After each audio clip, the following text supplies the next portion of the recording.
Good morning. प्रतियोगी परीक्षाओं की तैयारी कर रहे सभी बच्चों का सक्सेस ग्रुप में बहुत बहुत स्वागत है। अभी तक मैंने exams, results, cut off, notification, इन टॉपिक्स पर तमाम वीडियो अपलोड किए हैं। आज इससे कुछ हट करके बात करने का मन हो रहा है। बहुत से बच्चों ने अपनी प्रॉब्लम शेयर की है, समस्याएं बताई हैं। उनका मन पढ़ने में नहीं लगता, जो कुछ पढ़ते हैं याद नहीं रहता है, एग्ज़ाम देते हैं सफल नहीं हो पाते हैं, उनके मन में निराशा, कुंठा की भावना डेवलप हो रही है। तो आज के वीडियो में हम आज इसी टॉपिक पर बात करेंगे। ऐसा क्या करें लाइफ में, ऐसा क्या चेंज लाएं कि जो पढ़ें वो याद हो, सफलता मिले। तो मेरी बात अगर अच्छी लगे तो कमेंट करके बताइएगा। एक बार, सिर्फ एक बार जो बात मैं आपसे कर रहा हूँ आप फॉलो करके तो देखिए, रिजल्ट आएगा, 100% रिजल्ट आएगा अगर आप फॉलो करते हैं। और अगर रिजल्ट आए, थोड़ा भी पॉजिटिव पर चेंज हो, आप कमेंट करके ज़रूर बताइएगा। तो चलिए वीडियो शुरू करते हैं। मोटिवेशनल वीडियोस तो आपने बहुत देखे होंगे, सुने होंगे, सुन के भूल गए होंगे, इसलिए मैंने पॉइंट वाइज आपको समझाने का प्रयास किया है। कैसे मन लगे, कैसे याद हो। तो पहली जो महत्वपूर्ण बात है वो है गहरी नींद और तनाव मुक्त जीवन।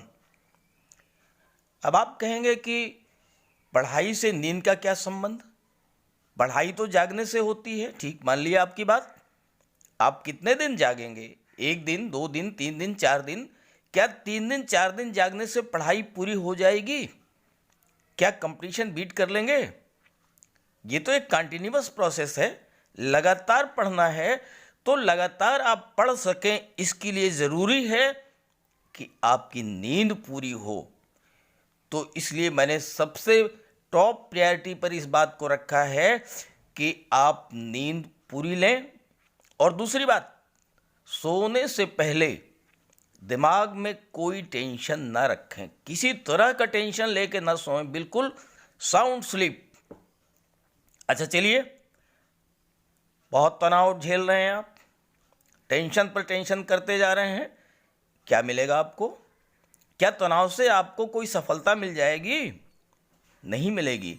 तो तनाव को तो बिल्कुल दूर रख दीजिए। आपने आज दिन में जो पढ़ा, जो याद किया, नहीं किया, सब भूल जाइए।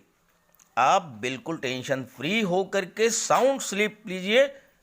फिर देखिए सुबह कितने आप तरोताज़ा होकर उठेंगे। सुबह आप जो पढ़ेंगे पक्का याद होगा।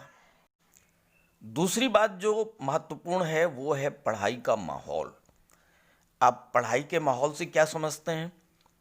आपका सेपरेट रूम होना चाहिए, सेपरेट लाइटिंग व्यवस्था होनी चाहिए, मेज कुर्सी सारी व्यवस्थाएं होनी चाहिए, टेबल लैंप होना चाहिए। कितने लोगों के पास ये संभव है? क्या हर बच्चे के लिए ये पॉसिबल है कि उसके लिए सेपरेट स्टडी रूम हो, सेपरेट टेबल लैंप हो, सेपरेट उसके पास मेज हो, कुर्सी हो, सारी व्यवस्थाएं बिल्कुल अलग हों? नहीं संभव है। देश में करोड़ों बच्चे ऐसे हैं जो अपने परिवार के साथ सिंगल रूम में, एक कमरे में रहते हैं, वहीं पढ़ते हैं, कंपटीशन बीट करते हैं। तो पढ़ाई के माहौल से मेरा मतलब है पीसफुल एटमॉस्फेयर, बिल्कुल शांत वातावरण। अब आप कहेंगे कि घर में आपके छोटे भाई बहन हैं, शोर शराबा होता है, डिस्टरबेंस होता है। तो कई तरीके हैं। आप छत पर जाकर के पढ़िए, आप किसी पार्क में जाके पढ़ सकते हैं, आप लाइब्रेरी में पढ़ सकते हैं। और इससे सबसे अच्छा तरीका है कि आप अपने भाई बहनों को भी अपने साथ बैठकर पढ़ाएं। आप पढ़ने बैठें, उन्हें भी पढ़ने के लिए प्रेरित करें, उन्हें भी अपने साथ बैठा लें, वो भी पढ़ें। आप देखिए पढ़ाई का माहौल बिल्कुल बन जाएगा, बिल्कुल पीसफुल एटमॉस्फेयर हो जाएगा। आप भी पढ़ेंगे, आपको देख करके आपके छोटे भाई बहन भी पढ़ेंगे। आप आगे बढ़ेंगे, वो भी आगे बढ़ेंगे। तो इस तरह से पढ़ाई का माहौल बनाया जाएगा। कॉम्पिटिटिव एग्जाम्स के लिए अगर आपकी पढ़ाई का क्रम निश्चित नहीं है तो सफलता नहीं मिलेगी। पढ़ाई के लिए आपको एक टाइम टेबल फिक्स करना होगा, एक टाइम फिक्स करना होगा, एक सिस्टम बनाना होगा। आपको किस समय जीके पढ़ना है, किस समय मैथ पढ़ना है, किस समय रीजनिंग पढ़ना है, किस समय हिंदी पढ़ना है, किस समय इंग्लिश पढ़ना है, या किसी और सब्जेक्ट को पढ़ना है तो किस समय पढ़ना है, इसका टाइम आपको फिक्स करना होगा। और उसी टाइम टेबल के अकॉर्डिंग रेगुलर स्टडी करनी होगी, तब आपको याद भी होगा और तब आप पढ़ पाएंगे। इसी क्रम में मैं आपसे कहना चाहूँगा कि रेगुलर रिवीजन मस्ट है। आप कहते हैं याद नहीं होता, बहुत ज़्यादा आप पढ़ लेते हैं, भूल जाते हैं, तो कैसे याद होगा? उसके लिए ज़रूरी है कि आपने जो पढ़ा है उसको आप हफ्ते 10 दिन में फिर से रिवाइज करें। आप बहुत ज़्यादा पढ़ने ना पढ़ें, बहुत ज़्यादा पढ़ने की ज़रूरत भी नहीं है, लेकिन जितना पढ़ा है आपने वो आपके माइंड में होना चाहिए।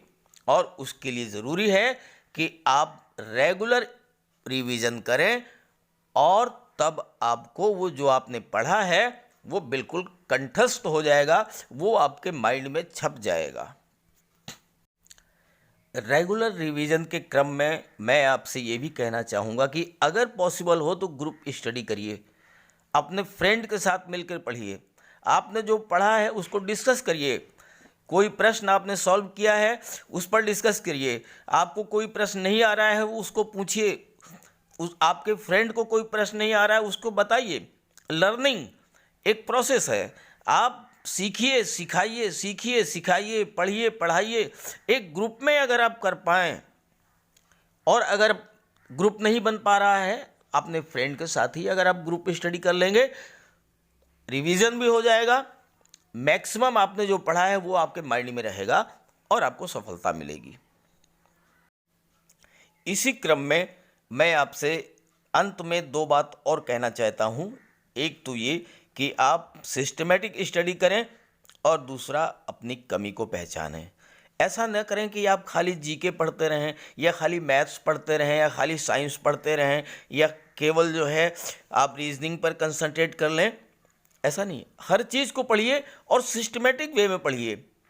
अगर आपने जीके भी पढ़ा है, इंग्लिश भी पढ़ी है, मैथ्स भी पढ़ी है, तो क्रमवार प्रतिदिन उसको आप पढ़िए, उसी क्रम में पढ़िए, सिस्टम को चेंज मत करिए। और दूसरी बात यह है कि अपनी कमी को पहचानें, आपका वीक पॉइंट कहाँ है, आप किस सब्जेक्ट में कमज़ोर हैं, मैथ्स में कमज़ोर हैं, रीजनिंग में कमज़ोर हैं, जहाँ पर आप वीक हैं उस पॉइंट को पहचानिए, उस पर आप फोकस कीजिए, उस पर आप कंसंट्रेट कीजिए। देखिए आपको सफलता 100% मिलेगी। तो कुछ ये बातें मैंने आपको बताई हैं, आप फॉलो करके ज़रूर देखिएगा। अगर आपने इनमें से कुछ बातों को भी फॉलो कर लिया और आपके लाइफ में कुछ भी चेंज आया तो कमेंट करके ज़रूर बताइएगा, अपने साथियों को भी बताइएगा, उनके लाइफ में भी चेंज आए, उन्हें भी सफलता मिले। Okay, thank you, best of luck to you all.